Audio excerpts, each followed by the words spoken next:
Diocesan Shrine and Parish of San Andres na isa sa mga lumang simbahan sa Zambales, ating pasyalan. Sundan sa report. Tunay na itinuturing na yaman ng bayan ang isa sa pinakamatandang simbahan sa Masinloc, Zambales, ang Diocesan Shrine and Parish of San Andres. Itinatag noong 1607 ng mga Augustinian Recollects ang simbahan na kabilang din sa itinuturing na National Cultural Treasure ng bansa. Gawa sa coral ang simbahan. Isa rin sa pinepreserba ng simbahan ang kanilang lumang pulpito. Tampok din ang mga kakaibang disenyo na makikita lamang sa simbahan.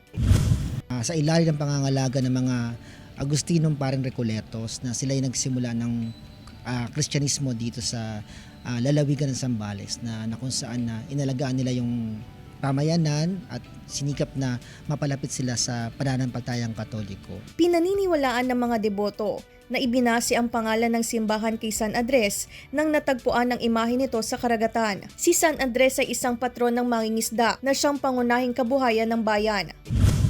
Noon kasi sinasabi sa na lumang mapa ng Zambales Bataan hanggang Pangasinan. So may mga parokya na kung saan na ito yung pahingahan nila o dito sila tumitigil dahil ito yung nasa gitnang lugar. So dito sila nagpapahinga bago sila tumuloy sa susunod na lugar na kanilang pagmimisyonan nila. Dinadayo to, tapos yung tuwing kapistahan talagang dinodumog ng maraming tao at saka marami talagang naniniwala dito. Ang Diocesan Shrine and Parish of San Andres ay sumisimbolo sa mayamang kasaysayan at kultura ng mga Zambalenyo. Sumasalamin din ito sa kanilang malalim na pananampalataya sa Diyos.